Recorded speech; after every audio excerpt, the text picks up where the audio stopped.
칼빈주의 5대 강령 중 제4강령, 곧 저항할 수 없는 은혜를 보면 알 수가 있다. 칼빈주의 5대 강령은 전적 타락, 무조건적인 선택, 제한적 속죄, 저항할 수 없는 은혜, 성도의 견인으로 되어 있는데 제4강령, 저항할 수 없는 은혜는 제1강령, 전적 타락에 기반을 둔 이단 교리이다.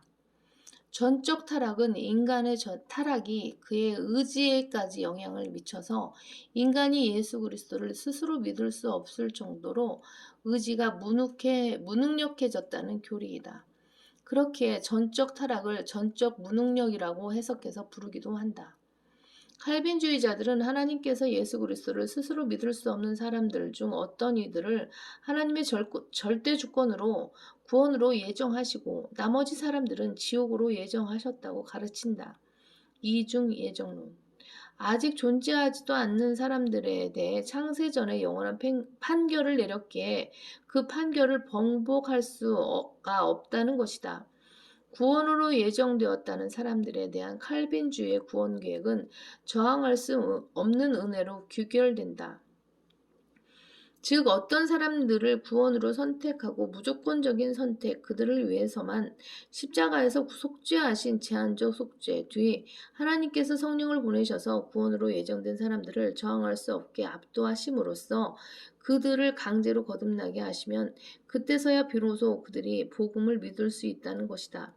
이것이 저항할 수 없는 은혜의 교리와 관련된 성령의 위대한 사역이다. 칼빈주의자들의 이와 같은 주장은 의지가 무능력해진 죄인은 스스로 하나님께 돌아올 수 없다는 판단하에 성경을 그들의 논리에 억지로 끼워 맞춤으로써 나온 것이다. 그러나 독자는 인간에게 의지가 살아있기 때문에 하나님께서 세상 모든 사람들에게 죄로부터 돌이키라고 명령하고 계심을 잊지 말아야 한다. 그를 찾을 만한 때에 너희는 주를 구하며 그가 가까이 계실 때 그를 부르라. 악인은 자기의 길을, 불의한 사람은 자기 생각들을 버리고 주께로 돌아오라. 그리하면 주께서 그에게 자비를 베푸시리라. 우리 하나님께로 돌아오라. 그가 넘치게 용서하실 것임이라. 의지를 사용해서 돌아올 수 없는 전적으로 무능력한 죄인들에게 스스로 돌아오라고 말씀하시겠는가? 땅끝들에 있는 모든 자들이 나를 쳐다보고 구원을 받으라. 이는 내가 하나님이요 다른 이가 없음이니라. 너희가 너희의 온 마음으로 나를 찾으려 하면 너희는 나를 찾게 되고 나를 만나리라. 이 무지의 때에는 하나님께서 눈 감아 주셨으나 이제는 어디에 살고 있는 어떤 사람에게도 회개하라고 명령하고 계시니라. 자, 그렇다면 여의도 순복음 교회도 성령에 관해 이런 식으로 가르치는가?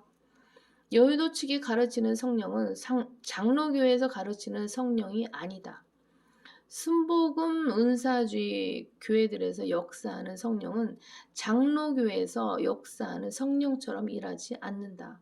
순복음 은사주의자들은 하나님께서 누군가를 창세전에 구원으로 예정하고 누군가를 지옥으로 버려버리는 하나님의 절대 주권 같은 것도 가르치지 않는 것이다. 순복음 은사주의는 성령 세례의 증거가 방언이라고 가르친다.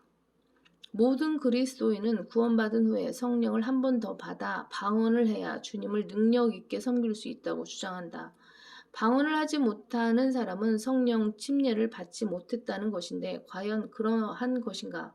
성령 침례란 죄인이 예수 그리스도를 믿고 거듭날 때 성령님에 의해 예수 그리스도의 몸 안으로 들어가는 것을 말한다. 성경은 이것을 가리켜서 예수 그리스도의 몸 안으로 잠기는 것, 곧 침례로 표현한다. 유대인이나 이방인이나 종이나 자유인이나 한 성령에 의하여 우리 모두가 한 몸 안으로 침례를 받았으며 또 모두가 한 성령 안으로 마시게 되었느니라. 고린도전서 12장 13절은 성령 침례에 관한 유일한 말씀이며 여기서 방언은 단 한마디도 언급되지 않는다.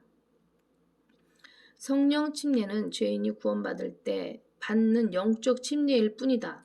방언과 성령 침례를 동시에 연관시키는 순복음 은사주의는 사실 성령님과 무관한 방언을 주장하고 있는 것이며 죄인의 구원과